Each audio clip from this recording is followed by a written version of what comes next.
PRN in process. आप में से बहुत सारे बच्चों की मेरे पास शिकायत आ रही थी कि सर हमारा जो है पीआरएन इन प्रोसेस दिखा रहा है, 1 महीने से ऊपर हो चुका है, अब हम क्या करें, हमारा पीआरएन नंबर जनरेट नहीं हो रहा है। तो जिन भी बच्चों की ऐसी समस्या थी, आज की इस वीडियो में उन बच्चों को उस समस्या का समाधान मिल जाएगा और आप लोगों को चिंता करनी चाहिए या नहीं करनी चाहिए, ये सभी चीजें आपको इस वीडियो में पता चलेंगी। पीआरएन इन प्रोसेस में बच्चे की क्या रिस्पॉन्सिबिलिटी है, क्या बच्चे को चिंता करनी चाहिए या नहीं करनी चाहिए, या बच्चे के लेवल से कुछ चीजें छूट गई है जिसकी वजह से पीआरएन इन प्रोसेस दिखा रहा है। तो वीडियो बहुत ज्यादा इन्फॉर्मेटिव होने वाली है, क्योंकि वीडियो में हम इन्हीं सब चीजों के ऊपर बात करेंगे। तो वीडियो में बताई गई किसी भी जानकारी को बच्चों मिस मत करिएगा। बच्चों, मेरे पास जो है बहुत सारी रिक्वेस्ट आ रही थी कि सर मेरा पीआरएन इन प्रोसेस दिखा रहा है, कृपया उसको रिसॉल्व करवा दीजिए, और बहुत सारे कमेंट भी आ रहे थे यूट्यूब पे। तो मैंने सोचा कि आप लोगों को इस चीज के बारे में एक वीडियो में सेपरेटली बना के डाल देता हूँ, जबकि मैं पहले भी अपनी वीडियो में बता चुका हूँ कि पीआरएन इन प्रोसेस क्यों दिखा रहा है, लेकिन फिर भी मैं आपके लिए यहाँ पे एक फ्रेश वीडियो लेके आया हूँ जिसमें मैं केवल पीआरएन इन प्रोसेस के बारे में ही बताऊंगा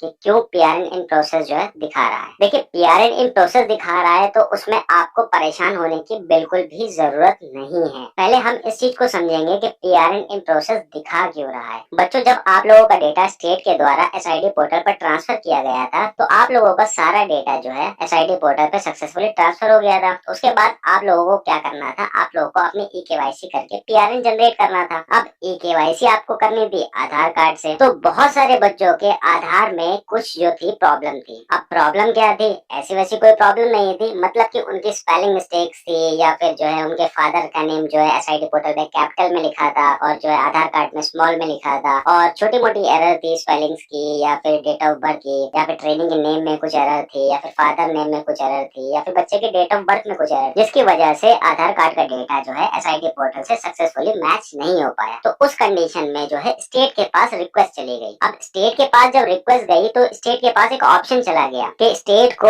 आपके आधार का डेटा रखना है या फिर स्टेट को आपके एसआईडी पोर्टल का डेटा रखना है। अब स्टेट के पास जो रिक्वेस्ट गई है उसमें ये दो ही ऑप्शन थे, और जब स्टेट के पास ये रिक्वेस्ट गई है तो आपके सामने इसीलिए जो है पीआरएन में इन प्रोसेस लिखा आ रहा है। आप लोगों ने बच्चों एक चीज नोटिस नहीं करी होगी, जो आप लोगों के पीआरएन में इन प्रोसेस लिख के आ रहा है उसमें लेफ्ट साइड में अगर आप देखेंगे तो वहाँ पे साफ साफ लिखा आ रहा है, once state will approve your PRN will be generated. इसका मतलब है कि जो आपके रिक्वेस्ट स्टेट के पास गई है, जैसी वो रिक्वेस्ट अप्रूव हो जाएगी तो आपका पीआरएन जनरेट हो जाएगा। अब बहुत सारे लोगों को चिंता हो रही है कि सर 30 दिन से ज्यादा हो गए, 40 दिन से ज्यादा हो गए, हमारा अभी तक पीआर नहीं आया। तो उसमें बच्चों आप लोगों को चिंता करने की कोई जरूरत नहीं है। आप लोगों ने अपनी केवाईसी करके जो है आपने रिक्वेस्ट भेज दी पीआरएन की। अब स्टेट का कॉल है, स्टेट को जो है डेटा अप्रूव कर रहा है। जैसे ही स्टेट आपका डेटा अप्रूव कर देगा वैसे ही जो आपका पीआरएन जनरेट हो जाएगा। तो इसमें आप लोगों को चिंता करने की कोई भी जरूरत नहीं है, आप लोगों को इसमें पैनिक करने की कोई भी जरूरत नहीं है। ये कॉल जो है अब स्टेट का है। स्टेट डेटा को वेरीफाई करेगा किस बेसिस पे? अब स्टेट को जो है अगर आपका एसआईडी पोर्टल का डेटा रखना है, आपके आधार डेटा में कुछ मिसमैच है या ज्यादा चेंजेस हैं, तो आपका एसआईडी पोर्टल का डेटा रख लेगा। अगर आपका वो आधार कार्ड का डेटा रखेंगे तो उसके लिए वो कुछ डॉक्यूमेंट्स को मांगेंगे, जैसे कि आपके 10th की सर्टिफिकेट हो गया, या फिर आपने अगर 10th पास नहीं है, आपने 8th पास से एडमिशन लिया तो आपका 8th पास सर्टिफिकेट हो गया, या फिर म्युनिसिपल कॉर्पोरेशन का कोई जो सर्टिफिकेट हो गया, जिसमें आपकी सारी डिटेल यानी कि आपका नेम, फादर नेम, आपके डेट ऑफ बर्थ, आपका जेंडर, ये सारी चीजें जो है सही हो। जब ये सारी सही चीजें जो है स्टेट के पास मिल जाएंगी तो उस केस में जो है आपका डेटा वहाँ से अप्रूव होना शुरू हो जाएगा। तो आप लोगों को पैनिक करने की बिल्कुल भी जरूरत नहीं है। आप लोगों का डेटा स्टेट को अप्रूव करना है। इस कंडीशन में आपको कोई भी चिंता करने की जरूरत नहीं है। बहुत सारे बच्चे सोच रहे थे कि उनका पीआरएन नहीं आया तो उनका जो है एडमिशन कैंसिल हो जाएगा।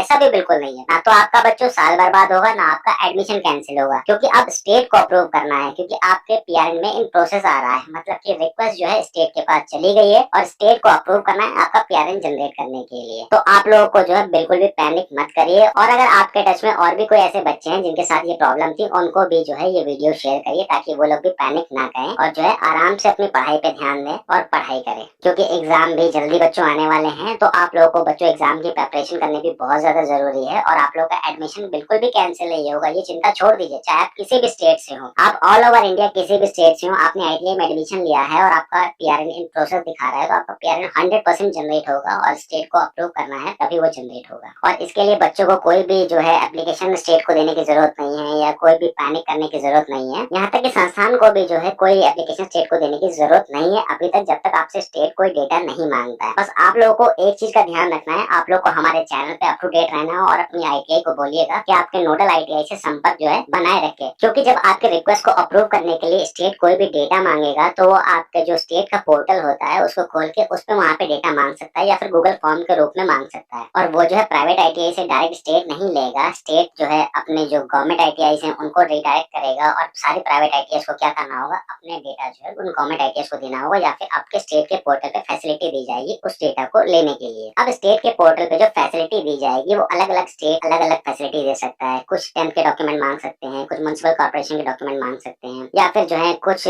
जो है किसी और तरीके से भी ले सकते हैं कि आपको गूगल फॉर्म भेज दिया, आप उस पर फिलअप करवा के डिटेल मंगवा सकते हैं। ये आपके स्टेट पे डिपेंड करता है कि आपका स्टेट क्या डिसीजन लेता है। वैसे मैक्सिमम चांसेस ये हैं कि स्टेट भी जो है अपने स्टेट के पोर्टल को खोलेंगे और वहीं पे जो है डेटा को मांगेंगे, क्योंकि वो एक ऑथेंटिक तरीका होता है ताकि सारी जितने भी जो रिक्वेस्ट आई है उसके लिए जो है डेटा आपसे मांग सके, और उसमें कोई भी गार्बेज डेटा आने की संभावना भी नहीं होती है, और तभी आपके रिक्वेस्ट को वो स्टेट अप्रूव करेगा। तो होप बच्चों आप लोगों को अब पता चल गया होगा कि आप लोग का पीआरएन जो है क्यों इन प्रोसेस दिखा रहा है। तो बच्चों इस वीडियो को उन सभी बच्चों तक शेयर करिए जिनकी ये प्रॉब्लम थी, ताकि उनको भी अपनी प्रॉब्लम का जो है सॉल्यूशन मिल सके, और ऐसी